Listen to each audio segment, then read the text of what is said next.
नमस्कार साथियों, मैं हरिवंश आपका स्वागत करता हूं आपके अपने चैनल द साइंस कॉन्सेप्ट पर। आशा करता हूं आप बहुत अच्छे होंगे और अपनी तैयारी बहुत अच्छी तरीके से कर रहे होंगे।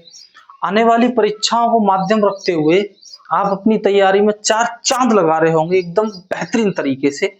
देखिए, ये हमारी क्लास यहाँ पर बायोलॉजी फाउंडेशन के तहत चल रही है, अर्थात हम बायोलॉजी यूट्यूब पर ही पूरी कराएंगे आपको। एकदम आपको क्लास टू क्लास मिलती रहेंगी, हर रोज मिलती रहेंगी।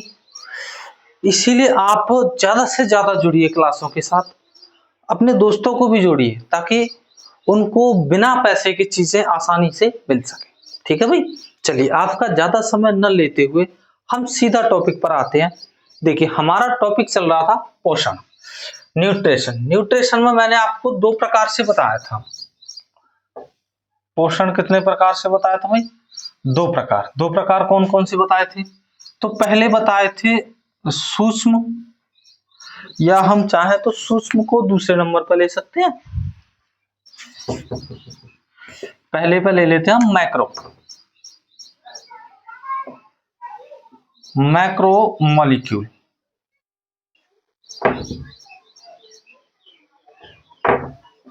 अच्छा, बृहद अणु। दूसरे पर ले लेते हैं हम मैक्रो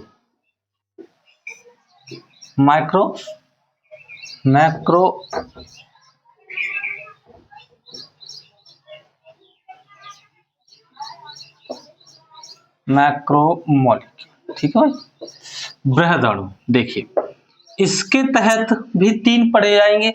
इसमें तीन क्या क्या पढ़ेंगे? देखिए, इसमें पढ़ेंगे हम खनिज लवण,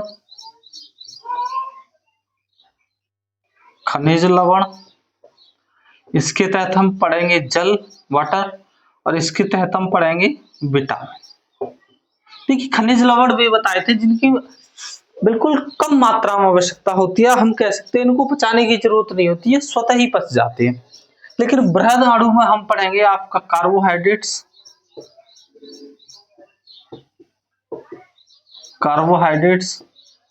इसमें पढ़ेंगे आपका प्रोटीन, और आपका इसमें पढ़ेंगे हम वसा।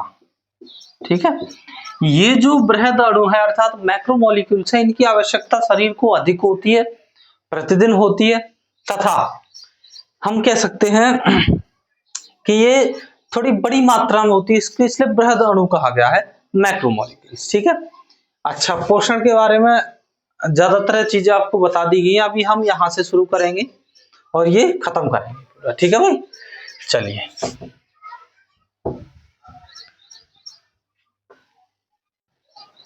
शुरू करते हैं हम कार्बोहाइड्रेट से।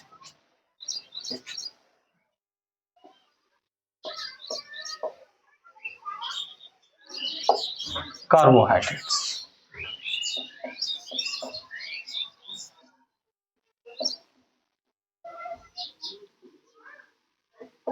देखिए, अगर हम कार्बोहाइड्रेट्स की बात करें तो मैं इसका एक फॉर्मूला लिखूंगा, आप उससे पूरा ही समझ जाओगे कि एक्चुअल में कार्बोहाइड्रेट्स क्या है। तो हम कहें इसका सामान्य सूत्र,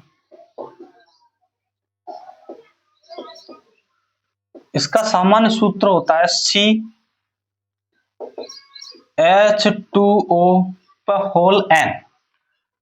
देखिए, इससे आप समझ गए होंगे कि इसमें क्या है। तो देखिए, सुनिए, मैं कहूं कार्बोहाइड्रेट्स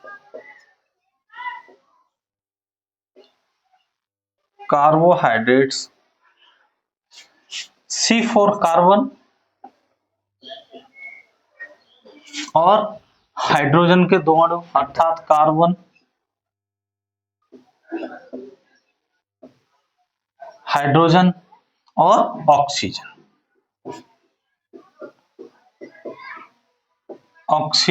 का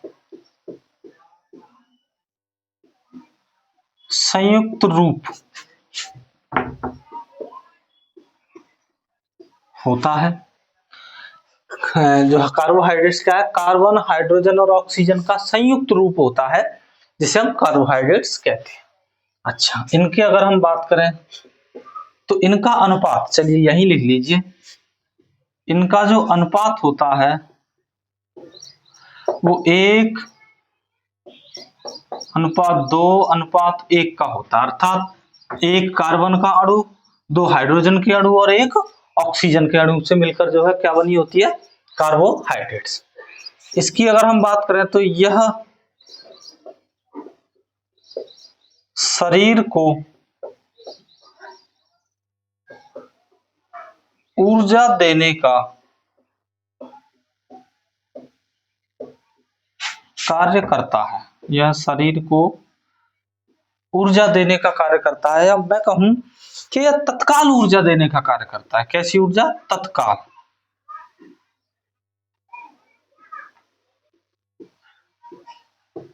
तत्काल ऊर्जा देने का कार्य, ठीक है भाई। अच्छा, यह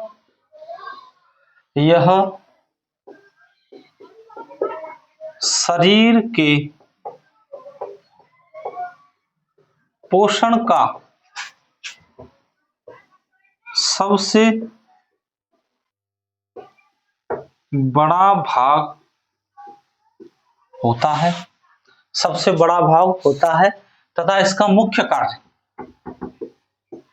तथा इसका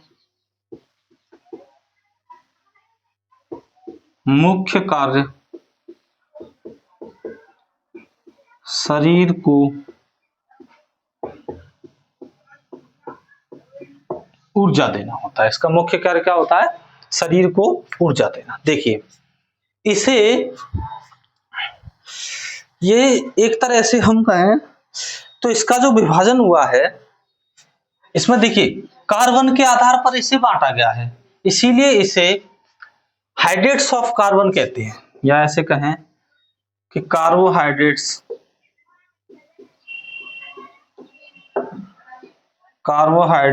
का विभाजन कार्बन के अणुओं के आधार पर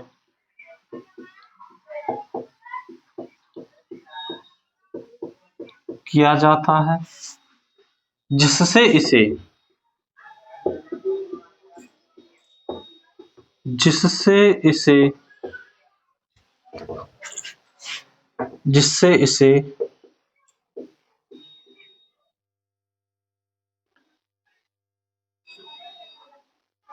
हाइड्रेट्स ऑफ कार्बन कहा जाता है, जिससे इसे हाइड्रेट्स ऑफ कार्बन कहा जाता है। देखिए, कार्बोहाइड्रेट्स का जो विभाजन है उसे किसके आधार पर किया गया है? कार्बन के अणुओं के आधार पर, जिस कारण से इसे हाइड्रेट्स ऑफ कार्बन। अब देखिए, ये आप अपने आप ऐसे समझने का प्रयास करिए कि इसका फॉर्मूला है CH2O का होल पर घात n। अब देखिए, ये इसका जो फॉर्मूला है, इसमें आप ये देख रहे हैं, ये है आपका जल। ये क्या है? जल है। ये भैया जल को क्या कहते हैं? हाइड्रेट्स। और इसे क्या कहते हैं? कार्बन, अर्थात हाइड्रेट्स ऑफ कार्बन। ये n for numbers of carbon, यानी कार्बन के नंबर, कार्बन के अणुओं के नंबर, यानी इसको किसके आधार पर बांटा गया है? कार्बन के अणुओं के नंबर पर। जैसे कि थोड़ा सा बांट के बताएं, मान लीजिए यहां पर पहला एग्जांपल लेते हैं हम। कार्बन के अणु मान के चलिए 4 हैं, तो ये बन जाएगा C4H। H की जगह 4 रखेंगे तो H पे 2 ऑलरेडी है, 4 से हो जाएगा 8, H8 और O4। ठीक है, N यहाँ पे चाहो तो हम लिख सकते हैं। चलिए ये लिख देता हूं। यहाँ कितने अणु माने हैं कार्बन के? तो हम कहें पहला उदाहरण में N बराबर लिया है 4, तो ये हो जाएगा C4H8O4 सॉरी 6 नहीं O4। अब देखिए, इसको कहते हैं टेलरोच। इसको कौन सी शर्करा कहते हैं? अर्थात कार्बोहाइड्रेट्स। तो इसको कौन सा कहते हैं? टेलरोच। अच्छा, मान लीजिए हमने N 5 ले लिए, यानी कार्बन के अणु कितने लिए? 5, तो बन जाएगा C5H10O5। इसको कहते हैं पेंटोज। इसको क्या कहा जाएगा, पेंटोज। ठीक है भाई। अच्छा, मान लीजिए हमने n पर 6 ले लिया, तो ये C6 H12 और O6, इसको क्या कहते हैं, हेक्सोस। ठीक है, या फिर ओवरऑल कहें तो इसे ग्लूकोज भी कहा जाता है। ठीक है भाई, इसे क्या कहा जाता है, ग्लूकोज भी कहा जाता है। ऐसे करके आप देखिए बहुत से नाम है, आप याद कर सकते हैं। सी पे 6 रखी, अभी 6 रख लिया, n बराबर, मान लो n बराबर 8 रख लिया तो कुछ और बनेगा, लेकिन मुख्य मुख्य जो है वो आपको बता दी गई है, यानी किस तरह से जो है शर्कराएं मुख्य मुख्य हम कह सकते हैं इसकी जो सूत्र में रखी जाती है वो कैसे होती है। ठीक है भाई, यहाँ तक समझ में आ गया है। अगर यहाँ तक आपको चीजें समझ में आ गई हैं तो आप ये नोट कर लीजिए, साथ ही साथ आप मेरे हिसाब से बिल्कुल पेन कॉपी साथ लेके बैठिए और नोट साथ बनाते चलिए। ठीक है भाई। देखिए बहुत से बच्चे क्या करते हैं कि बाद में जैसे सोचते हैं कि अभी ऐसे ही रफ पे लिख लेते हैं, बाद में नोट्स बना, लेकिन इतना समय नहीं है कि सब्जेक्ट तो है नहीं, आपको मैथ भी पढ़ना होगा, आपको रीजनिंग भी पढ़नी होगी, और आपको ऑल जीएस 7-8 सब्जेक्ट भी पढ़नी होगी, और आप किस एग्जाम की तैयारी कर रहे हैं, हो सकता है उसमें इंग्लिश भी आ रही हो सकता है उसमें हिंदी भी आ रही हो, ऐसे करके आपके पास बहुत सब्जेक्ट्स होती हैं, तो इसलिए आप मेरे हिसाब से साथ ही साथ नोट्स बनाते चलें तो बहुत बेहतरीन होगा। ठीक है भाई, चलिए यहां से रफ करते हैं, फिर चलते हैं आगे।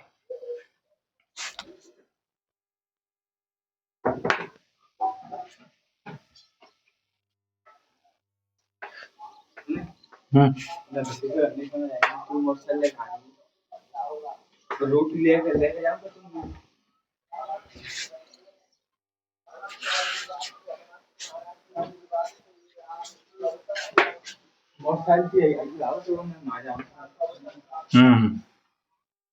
चलिए आगे देखते हैं। देखिए अभी बताया कार्बोहाइड्रेट्स का जो कार्य होता है वो क्या होता है, ऊर्जा देना। हम कहें कितनी ऊर्जा देता है, तो मैं कहूं 1 ग्राम, 1 ग्राम, देखिए 1 ग्राम कार्बोहाइड्रेट्स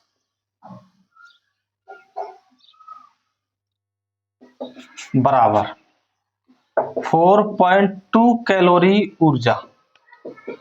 कितनी ऊर्जा देता है, तो 1 ग्राम कार्बोहाइड्रेट्स में कितनी ऊर्जा मिलती है, 4.2। आप कहें ये प्राप्त कहां से होती है हमें, भैया हम कहां से लेते हैं, तो देखिए इसके लिए कोई स्पेशल खाने की बिल्कुल जरूरत नहीं है। आप जो चीजें खा रहे हैं, जिसमें आप सब्जी खाते हैं, अनाज खाते हैं, गेहूं खाते हैं, गेहूं में तो बहुत अधिक मात्रा में कार्बोहाइड्रेट्स पाया जाता है, चावल हैं, और आपके दालें हैं, या सब जो आप अनाज खाते हैं उसमें आपको भरपूर मात्रा में कार्बोहाइड्रेट्स मिल जाती है, इसके लिए एक्स्ट्रा कोई भी कुछ खाने की आवश्यकता नहीं है। बाकी आप फ्रूट्स वगैरह खाते हैं तो वो बहुत अच्छी बात है, क्योंकि फ्रूट्स वगैरह में की स्पेशल कार्बोहाइड्रेट्स भी पाए जाते हैं, जिसे आप फ्रक्टोज कहते हैं, फलों में पाई जाती है, वो शरीर को और ज्यादा लाभदायक होती है, और वो चीज आप अफोर्ड कर पा रहे हैं तो और अच्छी बात है। आपके पास ऐसा कुछ नहीं है तो आप ये बिल्कुल ना सोचे कि हमारे शरीर में इस तरह की जो है पोषक तत्वों की आपूर्ति नहीं हो पाएगी, बिल्कुल होगी। आप अगर सादा भोजन करते हैं, आपकी शरीर की नियमावली अच्छी है, आप जॉगिंग करते हैं, रेस करते हैं, अच्छा है, मतलब बहुत अच्छे हैं फिर, ये मान लीजिए। चलिए आगे सुनिए। देखिए मैंने अभी कहा था कार्बोहाइड्रेट्स को कार्बन के अणुओं के आधार पर बांटा गया है, कितने भागों में, चलिए देखते हैं। फिर एक ही बार मैं यहां लिख दूंगा ताकि ये साफ कर दूं, ठीक है। देखिए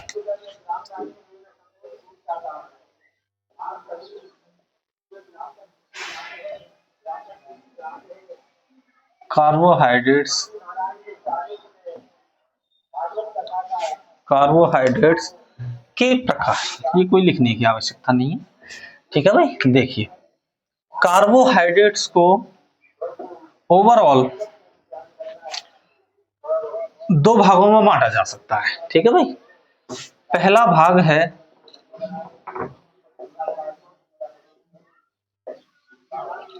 सिंपल, पहला भाग क्या है, सिंपल कार्बोहाइड्रेट्स। देखिए सिंपल कार्बोहाइड्रेट्स क्या होती है, तो हम कह सकते हैं वैसा कार्बोहाइड्रेट्स वैसा कार्बोहाइड्रेट्स जिसमें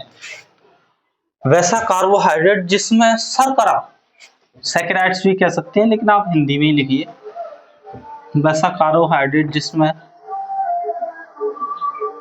शर्करा या सैकराइड्स के एक अणु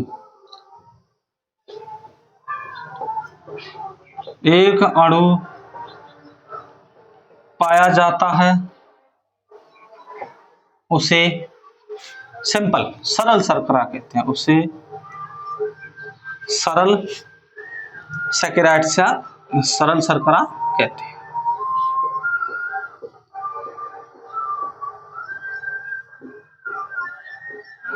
इसमें एक ही एग्जांपल लेते हैं हम, उसका नाम है मोनोसैकेराइड्स।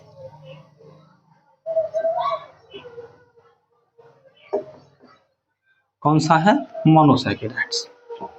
हिंदी में ही लिखूंगा मैं।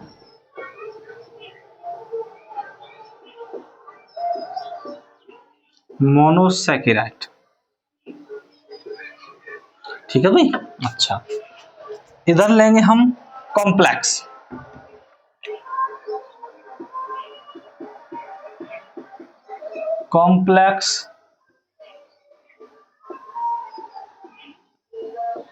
कार्बोहाइड्रेट्स। कॉम्प्लेक्स कार्बोहाइड्रेट्स क्या होते हैं? तो हम कहें कि वैसा कार्बोहाइड्रेट्स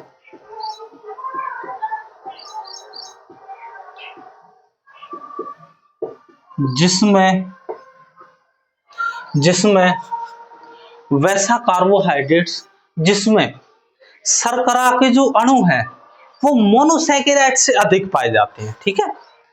वैसा इसमें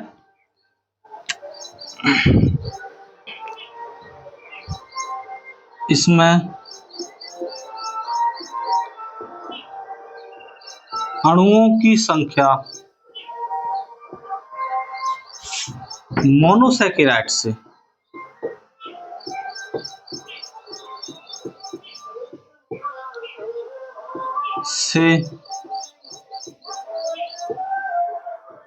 अधिक पाई जाती है।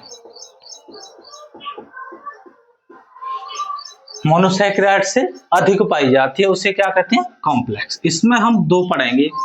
देखिए, एक तो पढ़ेंगे डाइसैकेराइड्स,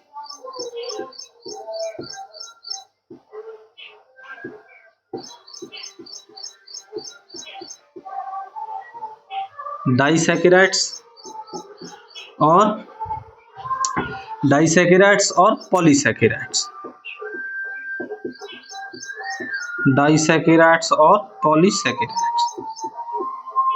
ठीक है भाई, इसमें ये दो पढ़ी जाएंगे।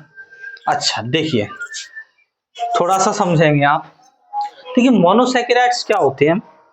वैसे सैकेराइड्स अर्थात वैसी शर्करा जिसमें कार्बन के अणु कितने पाए जाएंगे? एक। जिसमें कार्बन के अणु कितने होंगे? एक। ये चीज आपकी समझ में आ गई होंगी बेहतरीन तरीके से। पहले कार्बोहाइड्रेट्स को कितने भागों में बांटा गया है? दो भागों में, सिंपल शर्करा और तुम्हारा कॉम्प्लेक्स कार्बोहाइड्रेट्स या शर्करा, कुछ भी कह सकते हो। अच्छा, सिंपल शर्करा जो है इसके अंदर, या सिंपल कार्बोहाइड्रेट्स है इसके अंदर हम मोनोसैकेराइड्स पढ़ते हैं, और जो कॉम्प्लेक्स है उसके अंदर दो पढ़ते हैं, डाइसैकेराइड्स और पॉलीसैकेराइड्स। अब इन्हीं तीनों को पढ़ना है। चलिए ये मिटा देता हूं, आगे देखेंगे अभी आप।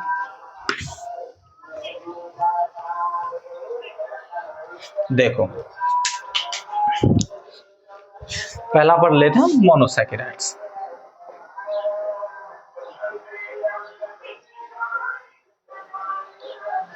मोनोसैकेराइड्स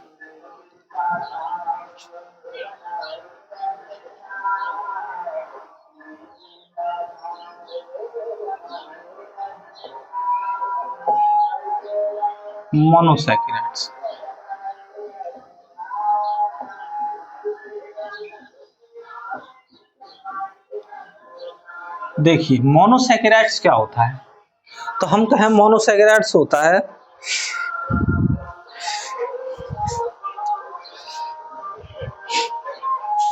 लिखिए, वैसा कार्बोहाइड्रेट्स जिसमें कार्बन या आप शर्करा भी कह सकते हैं, जिसमें सॉरी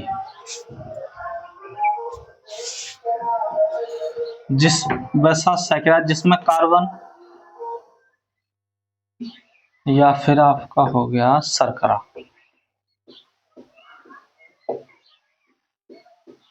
शर्करा के एक अणु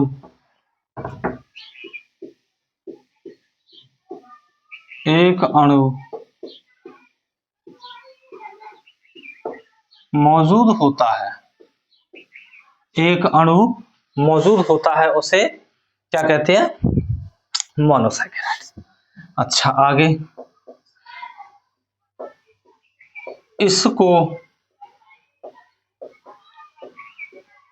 पचाने की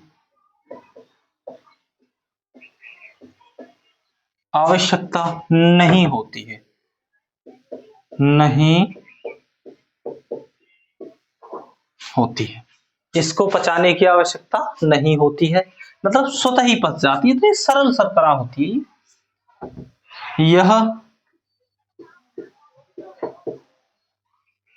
शीघ्र ही ऊर्जा प्रदान करती है, यह शीघ्र ही ऊर्जा प्रदान करती है। यह कैसी शर्करा है? तो यह कहा है यह शीघ्र ही ऊर्जा प्रदान करती है, यानी ग्रहण करने के जस्ट बाद इससे आपको ऊर्जा मिल जाएगी सरल शर्करा से। इसके कुछ एग्जाम्पल हैं, जैसे एग्जाम्पल देखें आप तो इसमें देखिए ग्लूकोज है, इसमें आपका फ्रक्टोज है, ठीक है भाई, फ्रक्टोज में आपका गैलेक्टोज है,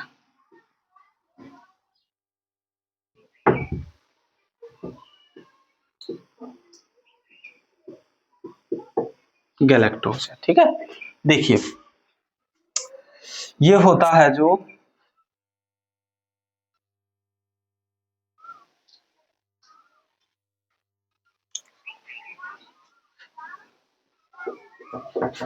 देखिए ग्लूकोज को रक्त अर्थात ब्लड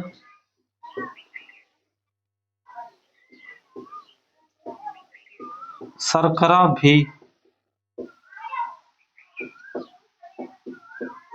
कहा जाता है।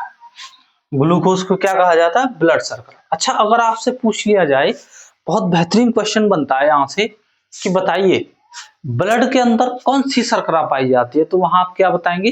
ग्लूकोज। कौन सा बताएंगे आप? ग्लूकोज। इसका फॉर्मूला होता है C6H12O6।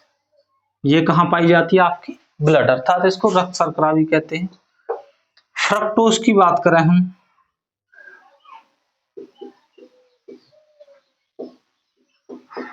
फ्रक्टोज शर्करा, यह फलों में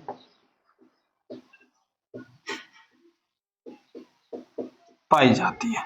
यह किस में पाई जाती है? फलों में पाई जाती है, ठीक है। गैलेक्टोज की बात करें तो यह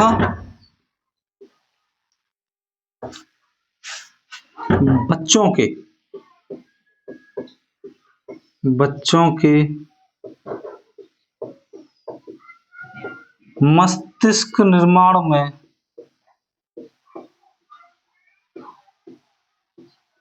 सहायक होती है, बच्चों के मस्तिष्क निर्माण में सहायक होती है।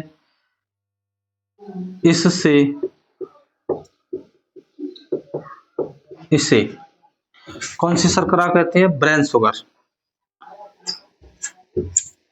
इसे कौन सी शर्करा कहा जाता है? ब्रेन शुगर, ठीक है।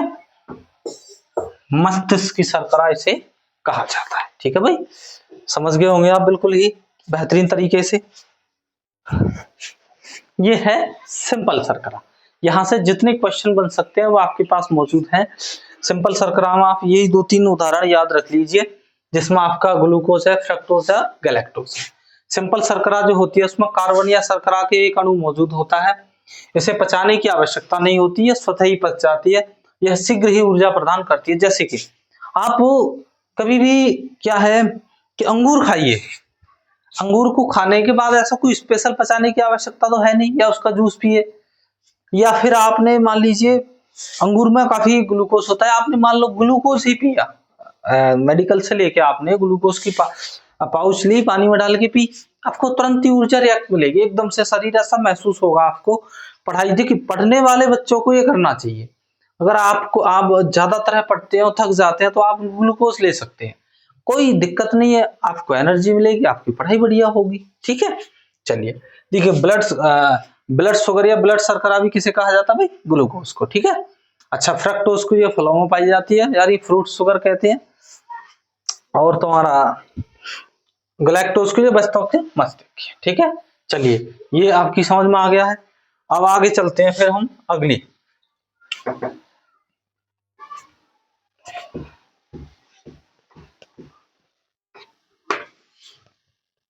अब नेक्स्ट आगे चलेंगे, कॉम्प्लेक्स। कॉम्प्लेक्स जो कार्बोहाइड्रेट्स है उसमें क्या होता है, देखिए कॉम्प्लेक्स कार्बोहाइड्रेट्स में दो बताए थे, इसमें पहला था डाइसैकेराइड्स,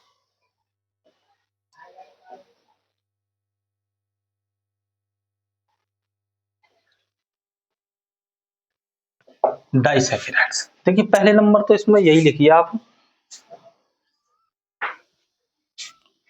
वैसा वैसा कार्बोहाइड्रेट्स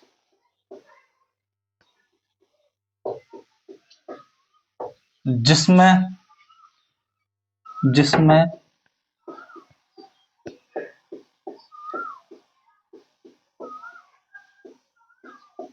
मोनोसैकेराइड्स के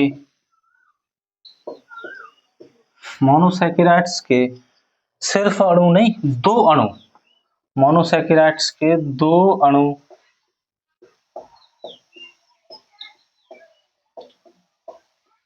पाए जाते हैं। इसमें मोनोसैकेराइड्स के कितने अणु पाए जाते हैं? दो अणु पाए जाते हैं। ठीक है, अच्छा, यह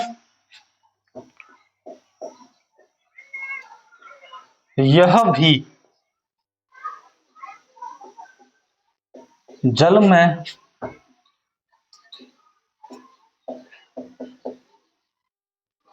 घुलनशील होता है।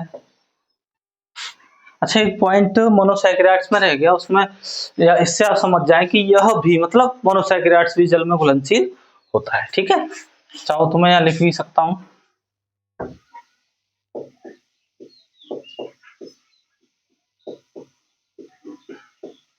मोनोसैकेराइड्स भी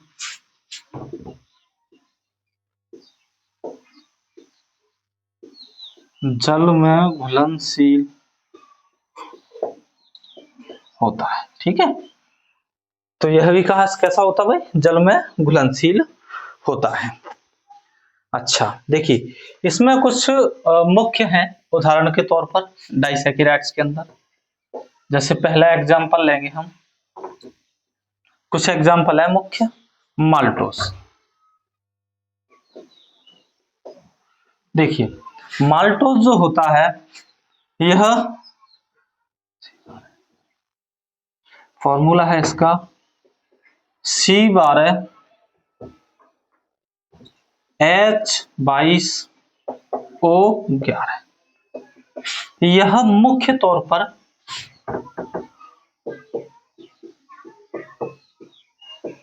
ग्लूकोज के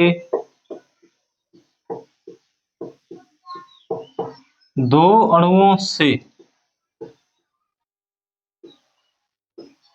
मिलकर बना होता है, दो अणुओं से मिलकर बना होता है। ठीक है, अगला एग्जांपल है सुक्रोज। सुक्रोज। फॉर्मूला इसका भी यही रहेगा, C12, ये O22 है, 12 नहीं, O22, C12H22O11, ठीक है। यह सुक्रोज जो है, यह ग्लूकोज प्लस फ्रक्टोज से मिलकर बना होता है, से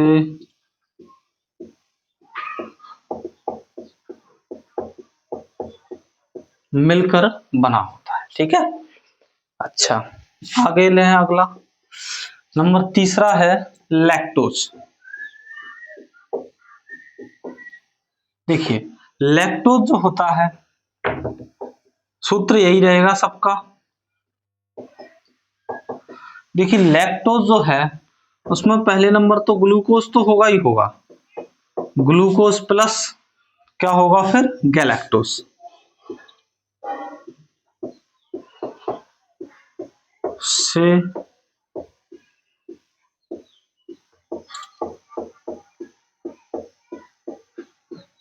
मिलकर।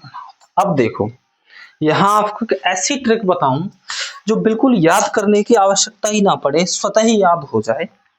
आप ये बताइए, मैंने आपको मोनोसैकेराइड्स के अंदर ये नहीं पढ़ाया था, मोनोसैकेराइड्स में क्या पाया जाता है, ग्लूकोज। क्या क्या बताया था भाई, देखो ग्लूकोज पाया जाता है, फ्रक्टोज फलों में पाया जाता है, और गैलेक्टोज मस्तिष्क बना रहा था बच्चों के अंदर, अर्थात मस्तिष्क।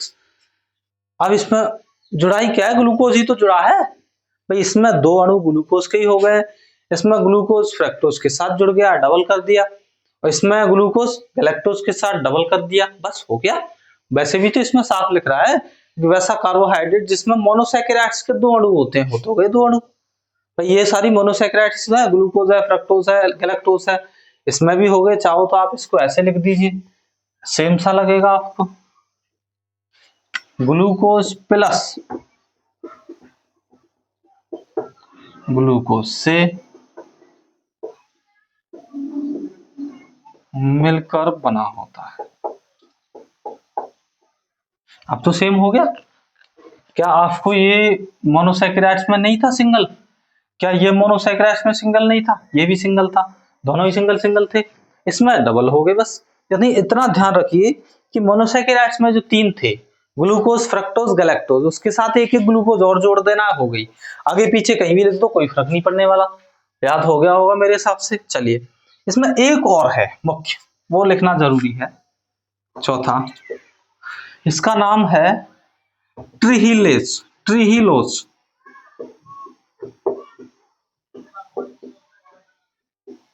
ट्रिहिलोज, चाहो तो मैं लिख दूं यहाँ पे हिंदी में भी, ट्रिहिलोज। देखिए इसका निर्माण भी ग्लूकोज प्लस ग्लूकोज, अर्थात ग्लूकोज के दो अणुओं से मिलकर बना होता है। लेकिन इसकी खास बात यह है कि यह कीटों के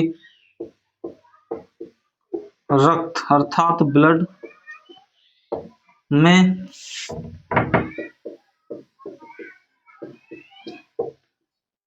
पाया जाता है, यह कीटों के ब्लड में पाया जाता है। इसका मुख्य यही है, इसलिए आप इसको चाहे तो याद कर सकते हैं, आपको पूछा जा सकता है।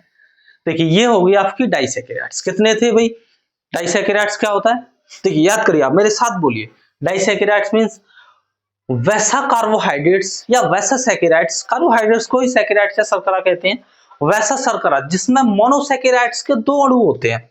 और मोनोसैकेराइड्स कौन कौन सी थी, ग्लूकोज था, फ्रक्टोज था, गैलेक्टोज था। ग्लूकोज में एक और ग्लूकोज जोड़ दिया, हो गए डबल अणु। अच्छा, दूसरा था तुम्हारा फ्रक्टोज, फ्रक्टोज जो फलों में पाया जा रहा था, उसमें एक ग्लूकोज और जोड़ दो, हो गया तुम्हारा क्या बन गया, ये फ्रक्टोज में एक और ग्लूकोज जोड़ दिया तो सुक्रोज बन गया। अच्छा, उसके बाद लैक्टोज, लैक्टोज आपको पता है दूध में पाया जाता है। इसमें क्या पाया जाता है, तो देखिए एक तो ग्लूकोज हो गया, एक गैलेक्टोज जोड़ दो, जो स्पेशली बच्चों के दिमाग का निर्माण करती है, इसलिए बच्चों को माँ का दूध बहुत ज्यादा आवश्यकता में बताया। ये घुलनशील है, ये आप भी आसानी से प्राप्त कर सकते हैं। देखिए कैसे, जैसे मान के चलिए आपने ग्लूकोज लिया, ठीक है, एक बार आपने ग्लूकोज की मात्रा को मशीन के माध्यम द्वारा डबल कर दिया गया, ग्लूकोज की मात्रा को डबल कर दिया गया, हो गया माल्टोज। भाई इससे आपको एनर्जी ज्यादा मिल जाएगी, लेकिन यही है कि चीजों शरीर के पाचक क्रिया के माध्यम से ही ली जाए तो ज्यादा बेहतर होती है, इसलिए लोग डायरेक्ट ये नहीं लेते, उसी के माध्यम से यानी ग्लूकोज सिंपल के माध्यम से लेते हैं। ठीक है भाई, डाइसैकेराइड समझ में आ गया होगा। चलिए आगे चलते हैं। अब ये रफ कर रहा हूं मैं, आशा करता हूं आप साथ साथ उतार रहे होंगे। अच्छा, आप इस बात से बिल्कुल भी टेंशन ना लें कि यहाँ व्हाइट बोर्ड है भाई, डिजिटल बोर्ड नहीं है, ऐसा कुछ नहीं है। देखिए पढ़ाई का माध्यम अगर डिजिटल बोर्ड होता तो डिजिटल बोर्ड तो कल आए हैं, फिर दिक्कत होती, फिर तो पहले क्या लोग नहीं पढ़ रहे थे, पहले भी सारी चीजें थी। बस हाँ यही है, आपका साथ हुआ, आपका सब चीज हुई तो डिजिटल बोर्ड भी आएगा, सारे काम होंगे। लेकिन मेरा मानना यह है कि आप कंटेंट देखिए, आपको चीजें समझ में आ रही हैं, ज्यादा चीजें मिल रही हैं, लग रहा है यहाँ, तो वो आप ज्यादा विशेष ध्यान दें। चलिए अगला करेंगे हम पॉलीसैकेराइड्स, कॉम्प्लेक्स यानी कॉम्प्लेक्स सैकेराइड्स के अंदर पॉलीसैकेराइड्स पढ़ेंगे।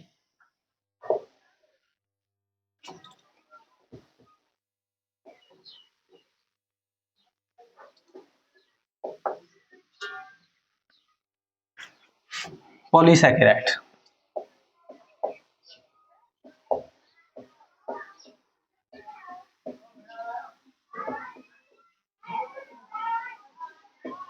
देखिए पॉलीसैकेराइड्स क्या होता है।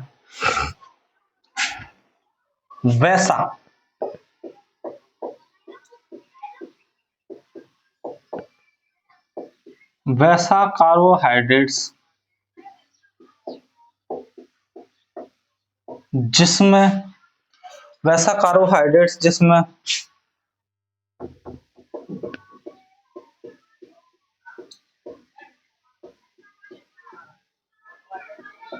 मोनोसैकेराइड्स के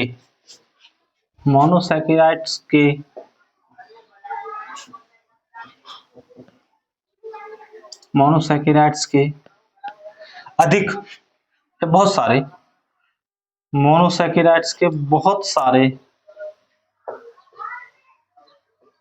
अणु, या फिर कह सकते हैं दो से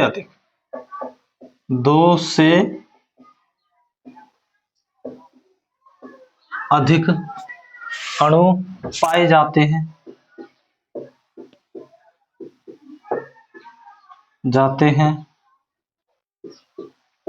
उसे पॉलीसैकेराइड्स कहते हैं।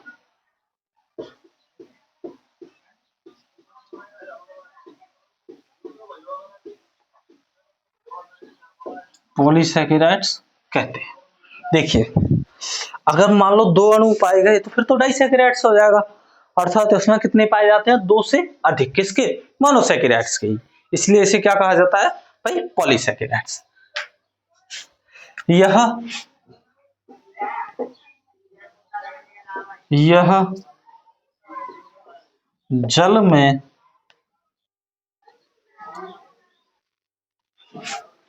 जल में अघुलनशील होती है। यह जल में कैसी होती है, अघुलनशील। देखिए ये पानी में नहीं घुल सकती, मतलब ये है। अब देखिए जब ये पानी में नहीं घुल सकती और हमारे शरीर में भोजन पचाने का माध्यम है पानी, लेकिन ये जल में घुल नहीं पा रही है, इसका मतलब इसको पचाना भी कठिन होगा। जैसे कि उदाहरण के लिए हम लिखें, एग्जाम्पल उदाहरण लिखें हम इसमें, तो देखिए इसके उदाहरण है आपका स्टार्च, इसके उदाहरण है स्टार्च C6H10O5, ठीक है, इस पर लगा दो होल N, अर्थात ये पॉलीसैकेराइड्स है, इसमें और अणु मिलते जाएंगे, बढ़ती जाएगी। अगला एग्जांपल ले लो, इसमें ग्लाइकोगोन ये होता है आपका सेम C6H10O5 पे होल ट्वाइस पे N। अच्छा, इसमें ले लीजिए आप काइटिन। काइटिन आपको पता होगा, काइटिन की कोशिका भित्ति बनी होती है किसके अंदर, कवकों के अंदर, ये उस समय बताया था काइटिन। यह होता है आपका C8H13O5N कोष्टक घात N। ठीक है, ये N फॉर नाइट्रोजन है, जबकि ये N मतलब काउंटिंग नंबर्स, कितने पॉली मोनोसैकेराइड्स हैं उनके नंबर हैं। अगला हम ले लेते हैं इसमें सेलुलोज। सेलुलोज ये होता है आपका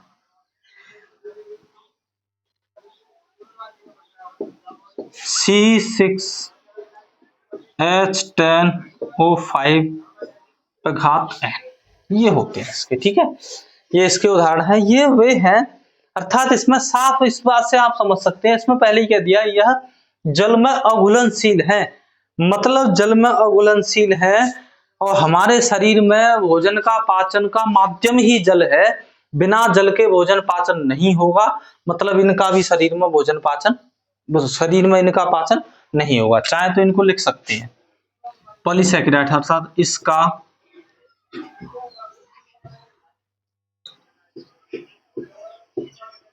इसका पाचन शरीर में पूर्ण रूप से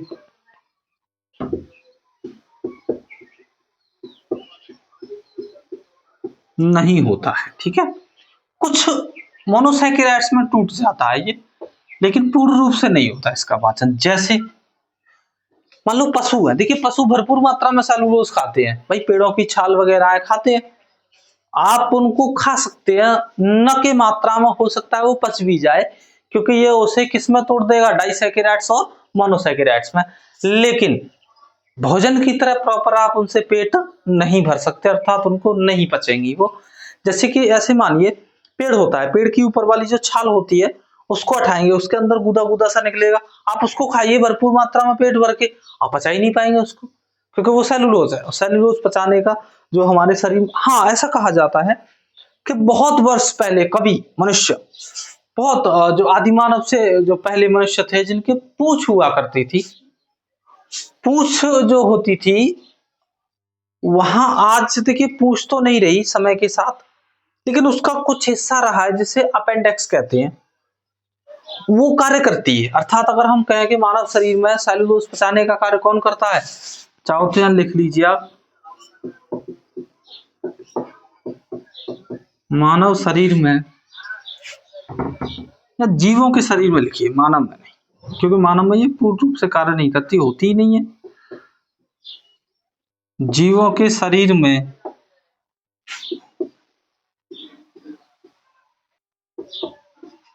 सेलुलोज को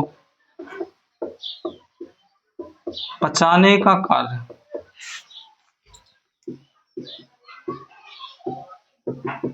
अपेंडिक्स का होता है। यानी देखिए जीवों में, मानव में भी ये, लेकिन अब है ही नहीं तो मानव में पाचन होगा कैसे। लेकिन कहा जाता है पहले कभी मनुष्य ऐसा भोजन करता था, पेड़ पौधे छाल वगैरह ये तोड़ के खा लेना, इस वजह से उस समय इसका विकास हुआ था। धीरे धीरे मनुष्य का भोजन बदल के, अर्थात पूंछ भी पहले पता नहीं कब करोड़ों वर्ष पहले ही समाप्त हो गई, लेकिन उसका कुछ हिस्सा आज भी अपेंडिक्स के रूप में मौजूद है, जिसका कोई कार्य नहीं है। इसीलिए कभी कभी अपेंडिक्स थोड़ी सी भी बढ़ जाए तो उसका ऑपरेशन वगैरह करवाना पड़ता है। ठीक है भाई, चलिए ये आपको यहाँ तक हमने बताया तीनों सैकेराइड्स के बारे में। अब इसके कुछ महत्वपूर्ण थोड़े बहुत टॉपिक्स इस बारे में पॉइंट्स ऑफ है, दो चार पॉइंट है, वो भी लिख लीजिए आप। यहाँ तक आशा करता हूँ आप बेहतरीन तरीके से समझ गए होंगे। चलिए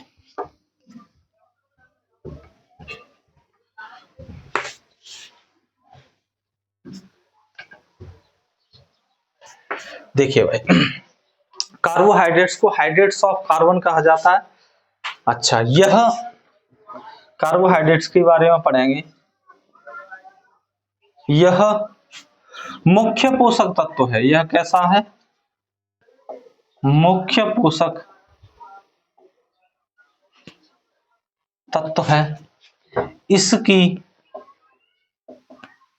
यह मुख्य पोषक तत्व है। इसकी पर डे, प्रतिदिन, इसकी प्रतिदिन 400 से 700 ग्राम आवश्यकता होती है।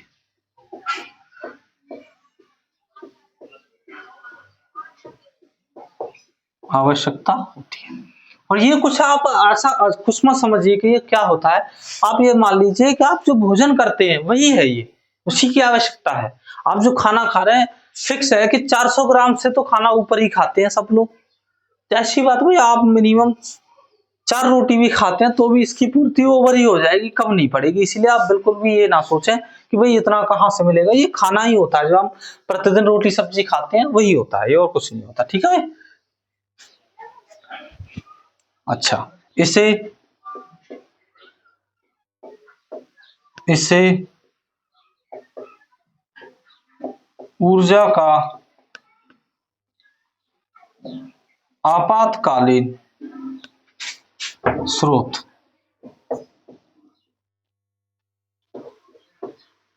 कहा जाता है। इसे ऊर्जा का आपातकालीन स्रोत, आपातकालीन स्रोत क्यों कहा जाता है वो सुनिए।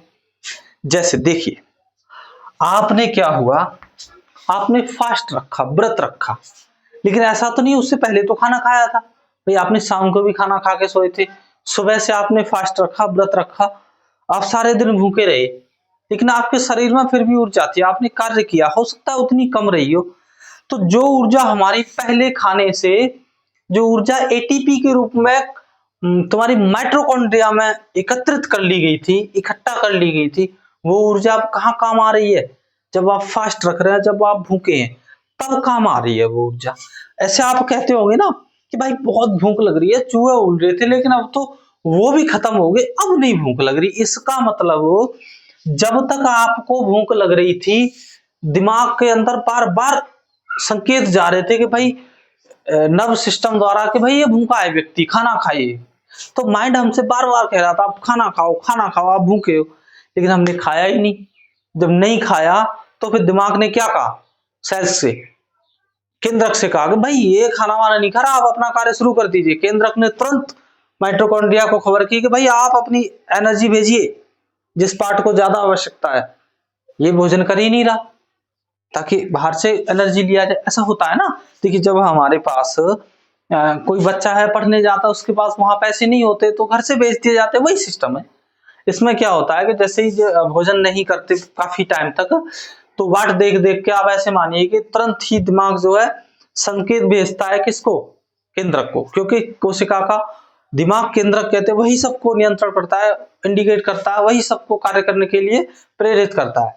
उसको कहते हैं कि भाई ये व्यक्ति खाने खाने वाला तो है नहीं, अब इसको अपनी एनर्जी देनी पड़ेगी। तो वो तुरंत किसको कॉल करेगा?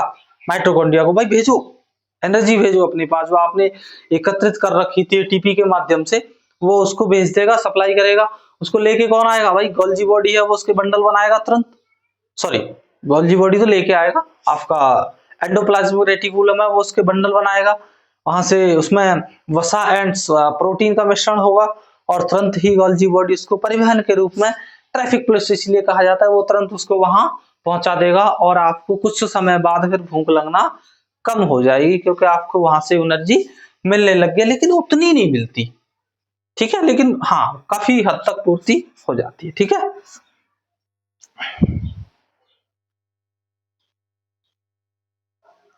चलिए आगे लिखेंगे।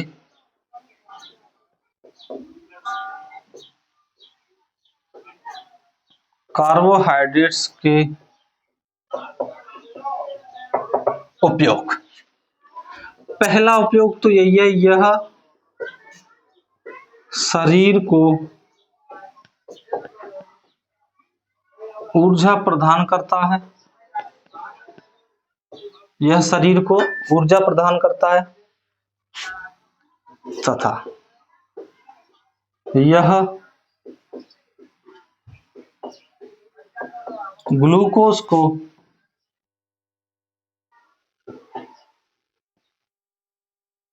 ग्लाइकोजन में बदलता है। देखिए हम जैसा जो खाना खाते हैं वो खाना वैसे रूप में नहीं जाता, उसको परिवर्तन करना होता है। आप जो खाना खा रहे हो उसका इतने खाने का शरीर के अंदर ऐसा कोई माध्यम ही नहीं है जहां रखा जा सके, उसका कुछ तोड़ मरोड़ के अर्थात तोड़कर उसमें से निकाली जाती वो चीजें ग्रहण करता है, जैसे कि ग्लूकोज को तोड़कर ग्लाइकोजन में बदलना। ठीक है, अच्छा आगे ग्लाइकोजन यकृत और मांसपेशी, यकृत और मांसपेशी में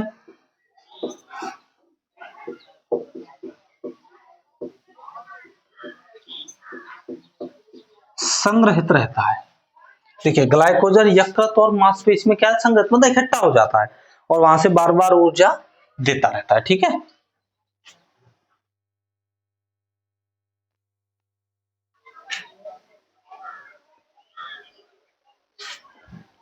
आगे लिखिए, थर्ड हो गया, फोर्थ पादप या पौधों में यह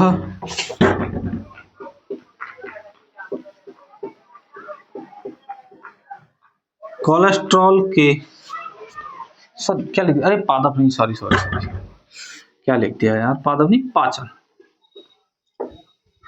पाचन में यह कोलेस्ट्रॉल के स्तर को